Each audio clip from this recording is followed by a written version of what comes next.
नमस्कार। तो बेसिकली बच्चों लोगों की कुछ बातें थी कि हम लोग को कोर्स से रिलेटेड आगे क्या करना चाहिए, क्या नहीं करना चाहिए। उस बेसिक के अकॉर्डिंग कुछ बातें हैं जो आपको हम दिखाना चाहेंगे और बताना चाहेंगे। बाकी और भी कोई डाउट्स होंगे तो उसके बाद आप ज़रूर पूछ लीजिएगा या समझ लीजिएगा, ठीक है। तो हमारे कैमरामैन साहब से एक बात है कि किसी चीज़ को हम इंडिकेट करें तो वहाँ थोड़ा जूम कर लेंगे आप, ठीक है। चलिए, सबसे पहले जर्नी स्टार्ट होती है हमारी 10th मैट्रिकुलेशन से, ठीक है। मैट्रिकुलेशन के बाद जो जर्नी होगी वो बेसिक जर्नी होती है।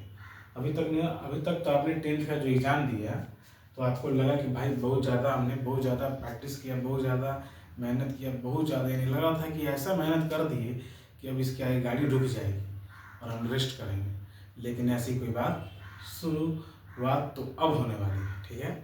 आपके अपनी जर्नी की, आपके अपने लाइफ जर्नी की, जिसकी ये पहला स्टेज था हमारा 10th मैट्रिकुलेशन। तो अगर आप 10th मैट्रिकुलेशन दे चुके हैं तो बेझिझक आप ज़्यादा से ज़्यादा प्रयास करें कि अपने आगे की स्टडीज़ के लिए आप रुके नहीं तो 11th या किसी भी कोर्स को करने के लिए आपका जो ड्यूरेशन टाइम होता है, तो कम से कम आपका रिजल्ट तो मई तक आएगा और मई के बाद आप डिसाइड करेंगे तो जून तक जाएंगे।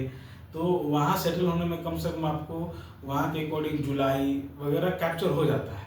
और फिर सितंबर कई सारे फंक्शन वगैरह आने लगते हैं, सितंबर अक्टूबर वो छठ दिवाली सब उधर दिखने लगता है, जिसके चलते होता है क्या है कि 11th जो होता है टोटली तो नहीं, मतलब कि 55% से ज़्यादा डिस्ट्रॉय हो जाता है, ख़त्म हो जाता है। तो मेरा एक पर्सनल आपको एडवाइस है कि अगर आप किसी चीज़ के लिए आगे शुरुआत करना चाहते हैं तो बेझिझक मार्च के एंड होते होते आप उन कोर्सेज को पकड़ना शुरू कर दीजिए, ठीक है। आपको बस अपने आप को 4 से 5 साल संभालना है।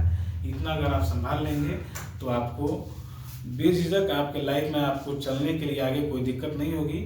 और खासकर आप 12 तक अपने आप को बहुत धैर्य के साथ रख के आगे चल गए या आपने जो भी कोर्स करने जा रहे हैं, तो आपके आगे की जो लाइफ की जर्नी वो खुद ब खुद आपको आगे बढ़ाएगी, बहुत सिंपली तरीके से।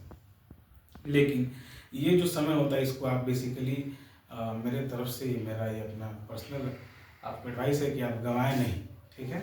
तो मार्च ओवर होते होते बहुत ज़्यादा आप जी सकते हैं। आप सो के भी देखे होंगे तो अब आपको उतना सोना पसंद नहीं आता होगा, उतना निठल्ले की तरह बैठना ही पसंद नहीं आता होगा, इसलिए आप प्रयास अपना शुरू कर दें। तो बेसिकली पहले हम बात कर लेते हैं कि कई सारे जॉब होता है, क्या क्या जॉब्स होंगे, क्या क्या जॉब्स नहीं होंगे, क्या क्या सर्विसेज हैं। तो सर्विसेज के लिए हमने कुछ कैटेगरी बांट दी है, ठीक है। उन सर्विसेज के लिए हमने यहाँ लिखा हुआ है, बहुत सारी चीज़ों को हमने लिखा है, ठीक है।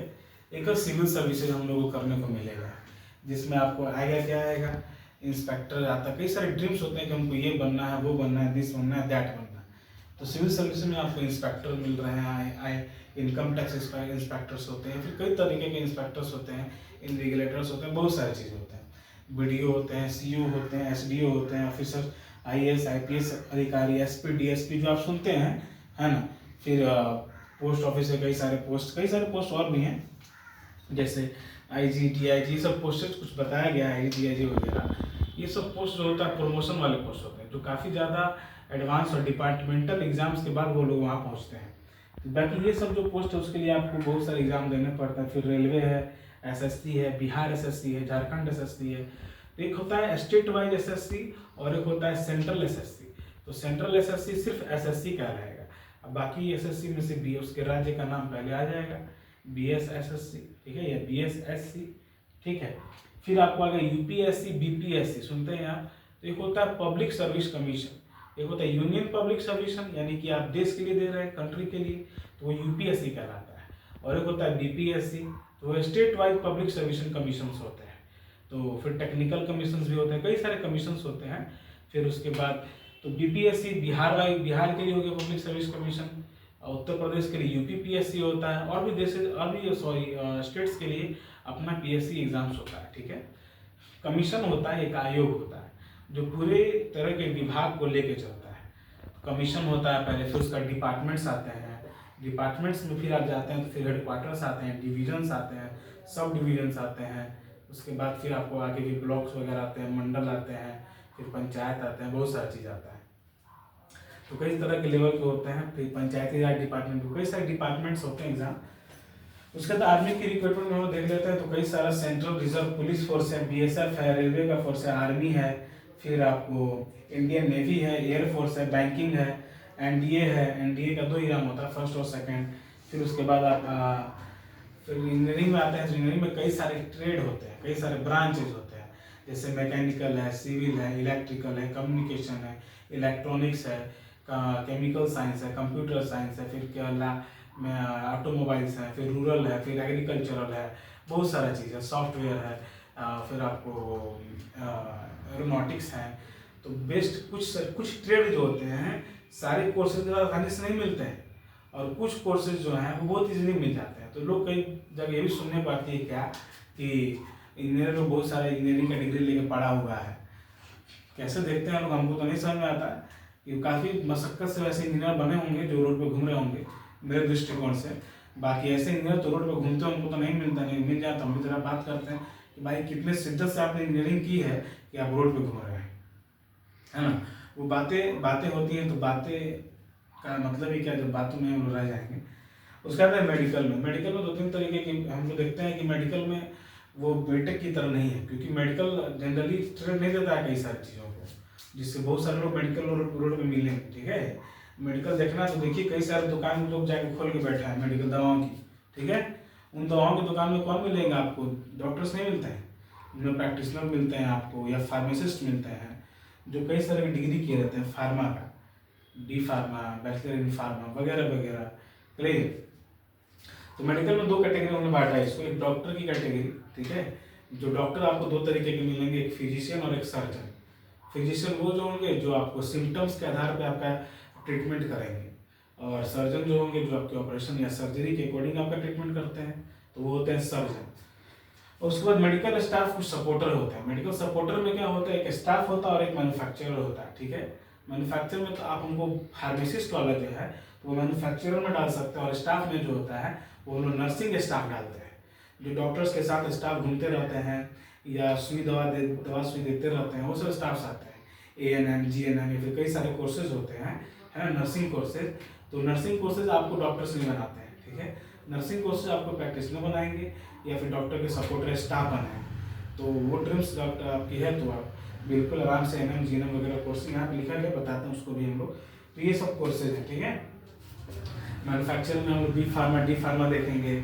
उसके बाद उसी में हम लोग पढ़ते हैं क्या, हम सुनते हैं वो लोग दवाओं को लेकर जो रिप्रेजेंट करते हैं, मेडिकल रिप्रेजेंटेटिव जो होते हैं, MR लोग जो होते हैं वो रिप्रेजेंट करते हैं अपने आप, है ना, दवाओं को लेकर। तो MRs वगैरह जो आते हैं वो आता है, इसी मैन्युफैक्चर में भी आ जाएंगे। ठीक है, फिर आ जाते हैं हम लोग कुछ जनरल कोर्सेज होते हैं, जैसे चपरासी, या फिर कई सारे लोकल स्टाफ, और फिर टीचर आते हैं, फिर चार्टर्ड अकाउंटेंट्स आते हैं, फिर लेक्चरर है, प्रोफेसर है, फिर आपको फिलोसफर्स हैं, कई सारे लोग होते हैं। तो सारे कैटेगरी के कई सारे जॉब प्रोफाइल्स छोटा मोटा सब चीज़ रख दिया गया आपके सामने। और भी चीज़ें होती हैं तो उसको समझा जा सकता है जब आपको डाउट पूछ लेंगे। और सबसे बड़ा आता है बिजनेसमैन। तो बिजनेसमैन हर एक फील्ड में जरूर होगा, और बिजनेसमैन बनने के लिए भैया आपके पास बैकबोन बहुत स्ट्रांग होना चाहिए। ठीक है, बाकी आपका कॉन्फिडेंस और आपकी हिम्मत आपको आगे बढ़ाएगी। ठीक है, ये नहीं कि हम राजा धीराज की तरह 1 रुपये का बिजनेस है, 1 रुपये के चलते हम बहुत बड़ा बिजनेस खड़ा कर सकते हैं।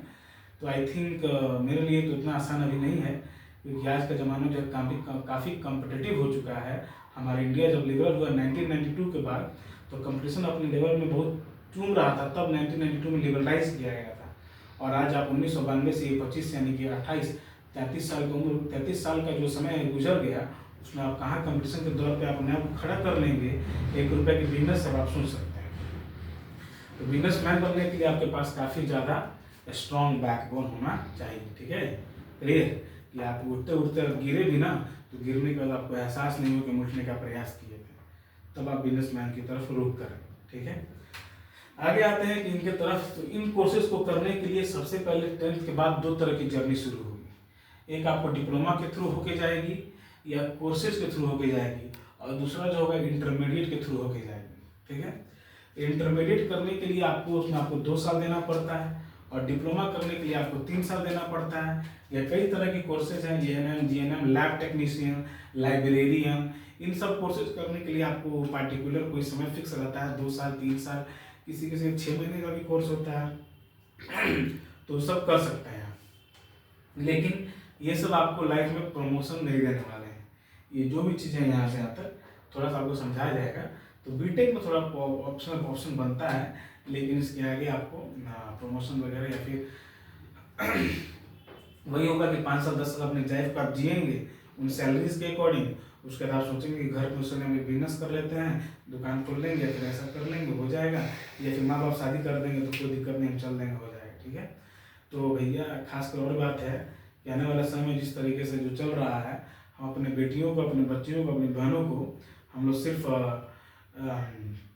ये चीज़ के थ्रू पढ़ा के ना छोड़ दें कि आखिर में इसका शादी कर ही देना है। तो याद रखें कि हमारी बेटियां भी कैपेबल रहेंगी, तो उनके लिए जो भी बंदे होंगे वो कम से कम जरूर सोचेंगे कि ऐसी लड़की को छोड़ना आसान नहीं है, या फिर वो सेल्फ डिपेंडेंट जरूर होनी चाहिए कि कम से कम अपने परिवार का ख्याल रखें, और वो मर्यादित भी होनी चाहिए, और आने वाले जनरेशन के बच्चे भी अच्छे होने चाहिए। तो हमें कम से कम उनके पढ़ाई को लेके एकदम एक्टिवेट रहना है कि बच्चों को भी जहाँ तक हो वहाँ तक आप जरूर पढ़ाएं। ठीक है। क्योंकि आप ये उनके पढ़ाई के लिए डायरेक्टली ये नहीं सोचिए, किसी भी बच्चे की पढ़ाई के लिए, खासकर बेटे हो चाहे बेटी, तो डायरेक्टली उनके पढ़ाई के लिए आप डायरेक्ट ये मत सोचिए कि हमको उसको मेडिकल डॉक्टर बना के ही छोड़ना है या उसको ऐसा लेक्चरर बना के ही छोड़ना है। अरे आप उसको एक ट्रैक लगा दीजिए भाई साहब, उसको आप इंटर के आगे 1 साल का और ट्रैक दे दीजिए, बस इंटर के आगे 1 साल का, तो वो ट्रैक अपने आप उसका तैयार हो जाएगा। बशर्ते आपका ये 3 साल का जो ट्रैक होना चाहिए वो काफ़ी प्रेम और प्रयास के साथ होना चाहिए, काफ़ी मेहनत से और काफ़ी उनके साथ कोऑपरेट होकर चलना पड़ेगा 3 साल। ये मेरा पर्सनल एडवाइस है और पर्सनल एक्सपीरियंस भी है। ठीक है। ये आप करेंगे 3 साल तक तो आपको उतना दूर बस रुकने की जरूरत नहीं है, वो वहाँ तक पहुँच जाएंगे। ठीक है। तो आपको बस वो समय देना होगा। ये मेरा एक रिक्वेस्ट भी है, एडवाइस भी। तो अभी यहाँ 10th के बाद हमको चूज करना है, तो डिप्लोमा चूज कर सकते हैं या फिर इंटर चूज कर सकते हैं। इंटर चूज करेंगे 2 साल लगेगा। इंटर के लिए आईए होता है arts, intermediate in commerce Icom और आईएससी। आर्ट्स करेंगे तो आर्ट्स लेने के बाद हम बैचलर की तरफ जाएंगे। इंटर करना बैचलर जाते हैं तो बैचलर में फिर आर्ट्स आता है, बीकॉम आता है, बीएससी आता है। तो BA bachelor in arts, bachelor in commerce, bachelor in science. ठीक है। याद रखेंगे कि अगर इंटर में आर्ट्स लिए हैं तो बैचलर में जाके हम लोग आर्ट्स के अलावा कोई सब्जेक्ट नहीं पढ़ सकते हैं। कॉमर्स लिए हैं अगर इंटर में तो बैचलर में आगे जाके कुछ चेंज हो सकता है, आर्ट्स की तरफ मुड़ सकते हैं। अगर इंटर में साइंस लिए हैं तो बैचलर में जाके हम लोग आर्ट्स, कॉमर्स और ये सब भी चूज कर सकते हैं और साइंस भी कुछ करते हैं। साइंस से जो है कई सारे रास्ते खुलते हैं। क्लियर। साइंस से है कई सारे रास्ते जो हैं खुलते हैं, क्योंकि अब जो एग्जाम्स हैं वो सारे के सारे आपके कंपटीशन एग्जाम बेसिस ही होते हैं, मेरिट बेसिस नहीं होता है। तो आई थिंक साइंस होगा आपका काफ़ी सुंदर रास्ता होगा। बाकी आपके कैपेबिलिटी के अकॉर्डिंग, आर्ट्स के अकॉर्डिंग, आर्ट्स के तहत भी आप ये सारे एग्जाम दे सकते हैं। सिविल सर्विसेज वाले, है ना, आर्मी वाले, जनरल टीचर्स वाले, लेक्चरर वाले, प्रोफेसर वाले, फिलोसफर्स वाले, ये सारे आप बैठ सकते हैं आर्ट्स के जरिए भी। लेकिन आर्ट्स जो है काफ़ी ज़्यादा complicated, competitive, mass number of students को होल्ड करके रखता है। तो वो जरूरत नहीं है, आपका अपना क्या राय चाहे उसके अकॉर्डिंग आप आगे बढ़ सकते हैं। फिर कॉमर्स आते हैं तो कॉमर्स के थ्रू भी आप दे सकते हैं, लेकिन कॉमर्स में एक और चीज ऐड होता है चार्टेड अकाउंटेंसी का। अकाउंटेंसी के कई सारे ऑप्शंस होते हैं तो उसके थ्रू आप आगे बढ़ सकते हैं। और फिर होता है साइंस, तो साइंस के थ्रू आप कहीं भी जा सकते हैं, किसी कोने में जा सकते हैं, कुछ भी कर सकते हैं। ये ऑप्शंस होते हैं आपके पास साइंस के थ्रू। अब इंटर के बाद अगर आप साइंस कर लिए हैं तो आप बीएससी, बीकॉम, बीए कुछ भी कर सकते हैं। और बैचलर डिग्री जो कहलाती है ग्रेजुएट डिग्री कहलाती है, ग्रेजुएशन कहलाती है, जिसमें बैचलर इन कॉमर्स, साइंस और आर्ट्स के लिए 3 साल लगते हैं। लेकिन वहीं इंटर के बाद अगर आप बीटेक और बी फार्मा करना चाहते हैं या एमबीबीएस की ओर आगे बढ़ना चाहते हैं तो 2 तरीके से यहाँ रास्ते हैं। इन कोर्सेज में 4 साल लगता है, इन कोर्सेज में 4 साल लगेगा अगर आप इंटर के थ्रू आते हैं। लेकिन यही कोर्सेज अगर आप यहाँ करेंगे बीटेक एंड बी फार्मा, तो यहाँ करने के लिए आपको डिप्लोमा करके आना पड़ेगा और उस समय आप इंटर नहीं करते हैं। इंटर के बाद डिप्लोमा आप कर सकते हैं लेकिन डिप्लोमा नहीं करते हैं। ठीक है। तो ये याद रखेंगे, अगर डिप्लोमा कर रहे हैं तो डिप्लोमा के बाद बी फार्मा, बीटेक करने के लिए आपको 3 साल लगता है, क्योंकि डिप्लोमा में 3 साल लग जाता है उधर ही, और ये बीटेक बी फार्मा में 3 साल लगेगा। क्लियर। अब बात कर लेते हैं कि डिप्लोमा क्या मैट्रिक के बाद ही होगा, इंटर के बाद नहीं हो सकता? बिल्कुल होगा। इंटर के बाद डिप्लोमा होता है, इंटर के बाद भी डिप्लोमा होता है, लेकिन इंटर के बाद डिप्लोमा करने के लिए एक एग्ज़ाम भी होती है, या तो आप जनरल डिप्लोमा दे सकते हैं या एक होती है लेटरल एंट्री। क्या होती है? Lateral entry. इस लेटरल एंट्री के तहत आपका लेटरल एंट्री के थ्रू अगर आप आ गए तो डिप्लोमा में फिर आपको 3 साल नहीं लगेगा, 2 साल ही लगेगा। ठीक है, क्लियर। और इंटर के बाद अगर आप बीटेक वगैरह में जा रहे हैं तो 2 चीज़ें हैं आप जाने के लिए, मेडिकल में या इंजीनियरिंग में जाने के लिए 2 रास्ते होते हैं। एक तो आप इंट्रेंस एग्जाम देना, ठीक है, इंटर के एग्जाम दे रहे हैं या इंटर में आप पढ़ रहे हैं तो इन कॉलेजेस में पढ़ने के लिए डिप्लोमा या इंटर में भी आपको इंट्रेंस एग्जाम देना पड़ता है। वो यूनिवर्सिटी का इंट्रेंस होता है।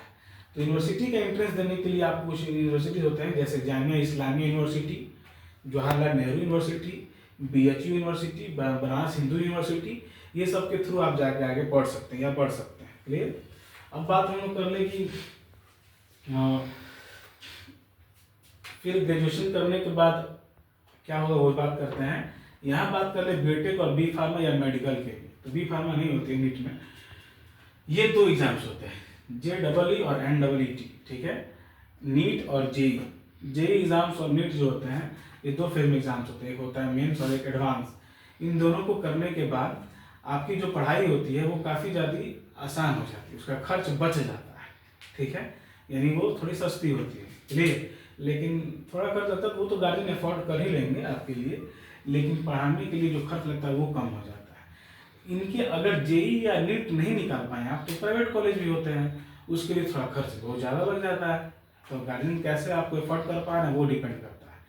तो खर्च जो है हम तो गार्जियन से कहेंगे कि आप बच्चे पर खर्च करते हैं तो अपने आपकी स्वेच्छा वैसे करें, लेकिन साइंस के बाद उनको इन चीज़ों में प्रिपरेशन करने के समय दें। या फिर सिविल सर्विसेज में जाना है तो एक बार अपना राय जरूर लें, हमसे बात करें तो हम बता सकते हैं आपको क्या करना हो सकता है। अच्छा, ठीक है। तो अब बात कर ले हम लोग जेई या नीट एग्जाम निकाल लेते हैं तो आसान रहेगा आगे करना, और आप आराम से बीटेक भी फार्मा कर सकते हैं। तो अब जेई निकाल कर बीटेक वगैरह जो होती है प्राइवेट से भी कर सकते हैं, तो उसमें कुछ स्पेशल कोर्सेज नाम भी थी, सॉफ्टवेयर की, एरोनॉटिक्स की, ये सब जो कोर्सेज होती हैं वो आसानी से इसमें नहीं मिलती है डिप्लोमा बेसिस पे। ठीक है, उसको यहाँ पर आसानी से आपको नहीं मिलेगा। उसमें आप generally civil, electrical, mechanical, rural, electronics, communication ये सब कर सकते हैं। ठीक है, एग्रीकल्चर है ना। तो इन सब में होगा क्या कि आपको ज़्यादा आगे आप नहीं जा पाते हैं क्योंकि दिक्कत होती है थोड़ी, लेकिन इसके थ्रू आगे बढ़ते हैं। और अगर बीटेक करते हैं आप तो वहाँ रुकिएगा नहीं, बीटेक के आगे आप एमटेक तक जरूर जाएं। ठीक है, एमटेक तक जाने के बाद गेट के एग्जाम्स होते हैं, गेट के एग्जाम्स को क्वालिफाई करें और आप अच्छा अपने जॉब प्रोफाइल को इस्टेब्लिश करें। क्लियर। ग्रेजुएशन के बाद मास्टर की डिग्री होती है, और आप ये मास्टर डिग्री आप इधर से भी आके कर सकते हैं या उधर से भी आके कर सकते हैं। मास्टर डिग्री MCOM, MSc और MTech, मास्टर इन टेक्नोलॉजी। ठीक है, कुछ लोग MA भी करते हैं, MMA भी करते हैं, उन लोगों पर डिपेंड करती है। ये होता है पोस्ट ग्रेजुएट। क्या होता है? Post graduate. ठीक है, PG कोर्सेज होते हैं। ये सब करने के बाद फिर आप अपना आगे बढ़ सकते हैं जैसे आपको अच्छा लगे। फिर उस फील्ड में आप आसानी से आगे बढ़ सकते हैं। BBS, BTech वगैरह क्या क्या कोर्सेज हैं, बहुत आसान उसका स्टडी हो जाती है। आप इन चीज़ों को क्वालिफाई करके आते हैं। जेई मेंस भी क्वालिफाई कर लें तो अच्छी बात है, एडवांस भी कर लें। और उसके आगे भी होती है फॉरेन और अब्रॉड की पढ़ाई, जो ऑक्सफोर्ड या मैनचेस्टर कई तरह की यूनिवर्सिटीज़ में होती हैं। आपकी इच्छा जैसे पढ़ना चाहे, जैसे कैपेबल आप कर सकते हैं।